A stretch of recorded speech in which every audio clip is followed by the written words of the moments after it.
Et on pouvait jouer aux fléchettes et quel que soit le placement sur lequel on tombait, on était gagnant. Qui sont déjà repartis, on en parlait tout à l'heure, investissez sur la santé, investissez sur le logement, investissez sur la vieillesse, investissez sur l'hôtellerie. Donc il faut aussi, et c'est ça la force de l'immobilier aujourd'hui, il s'est énormément diversifié. Le comportement de beaucoup d'investisseurs, c'était d'aller voir leur banquier ou leur conseiller en gestion de patrimoine qui leur proposait d'investir sur un bien, d'aller voir la banque et de faire entre guillemets all-in sur un bien immobilier en disant voilà, tu vas faire un Pinel ou un MNP, etc. Et tu vas faire un pari sur une zone et mettre finalement toute ta capacité d'épargne, ou moins une proportion très importante, en mettant beaucoup sur un bien. Alors aujourd'hui, pour des raisons de crédit, etc., c'est beaucoup plus compliqué, mais je pense au-delà de ça, que finalement, c'est un peu fou. Est-ce que vous mettriez tout votre argent sur une seule action Netflix ?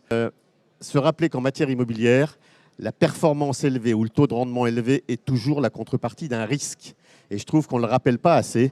Nous sommes tous capables d'investir à 11% dans des zones géographiques, mais soit l'immeuble aura un problème, soit le locataire sera difficile, soit la zone sera compliquée. Donc, s'il vous plaît, ne cédez pas aux seules sirènes qui consistent à dire c'est le rendement, c'est le rendement. C'est que beaucoup de personnes souhaitent comprendre dans quoi elles mettent leur argent. Je choisis, un peu comme une SCPI monoproduit, d'investir dans cet immeuble parce que je connais la région, je connais la zone, je sais que ça a du potentiel.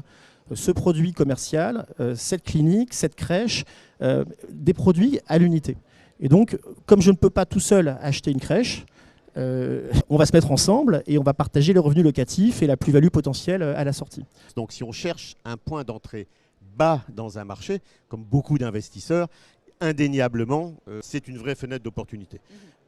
Et puis, des nouveaux moyens d'investir qui apparaissent, qui n'étaient pas forcément possibles auparavant parce que le digital ne le permettait pas, et qui répondent à un besoin des investisseurs.